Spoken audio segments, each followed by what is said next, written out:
జ్యోతిష్య శాస్త్రం ప్రకారం అందం, ఆరోగ్యం కోసం ఇలా చేస్తే మంచి ఫలితం ఉంటుంది. ప్రపంచంలో ప్రజలు అందరూ కూడా ఎప్పుడూ అందంగా కనిపించడానికి ఇష్టపడతారు. దీనికోసం బ్యూటీ పార్లర్ వెళ్తూ ఉంటారు చాలా మంది. అలాగే నాజూకుగా కనిపించడానికి జిమ్ కి వెళ్తుంటారు. అయితే ఇవి చేస్తూనే కొన్ని పనులు చేస్తే ఎప్పుడు అందంతో మెరిసిపోతూ ఉంటారని జ్యోతిష్య శాస్త్రం చెబుతుంది. ఇవి మూఢనమ్మకం అనుకోకుండా పాటిస్తే ఖచ్చితంగా ఫలితం ఉంటుందని పండితులు చెబుతున్నారు.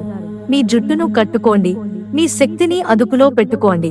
మీ జుట్టును ఎల్లప్పుడూ తెరిచి ఉంచడం శృంగారభరితంగా అనిపించవచ్చు, కానీ ఇది మీ శక్తిని చెదరగొడుతుందని జ్యోతిష్య శాస్త్రం చెబుతుంది.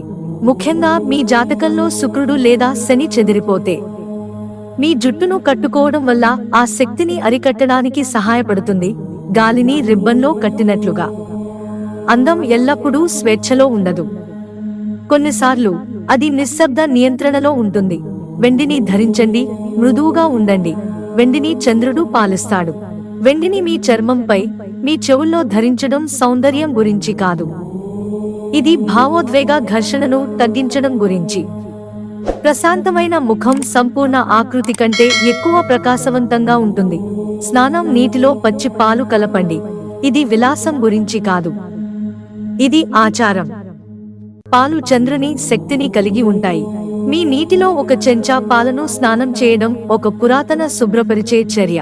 దీంతో మీరు కనిపించని భారాలను కడిగివేస్తారు.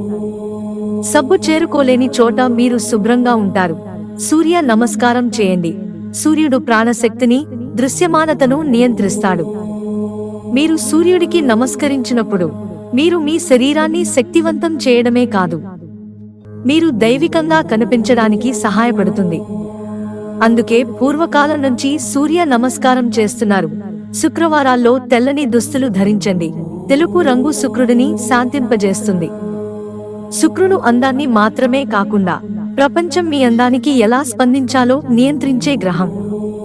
శుక్రవారం తెల్లని దుస్తులు ధరించడం మూఢనమ్మకం కాదు, ప్రపంచం మరచిపోయిన లయకు అనుగుణంగా ఇది జరుగుతుంది. మిత్రులారా, ఛానల్ సబ్స్క్రైబ్ చేసుకోవడం మర్చిపోకండి. ధన్యవాదాలు.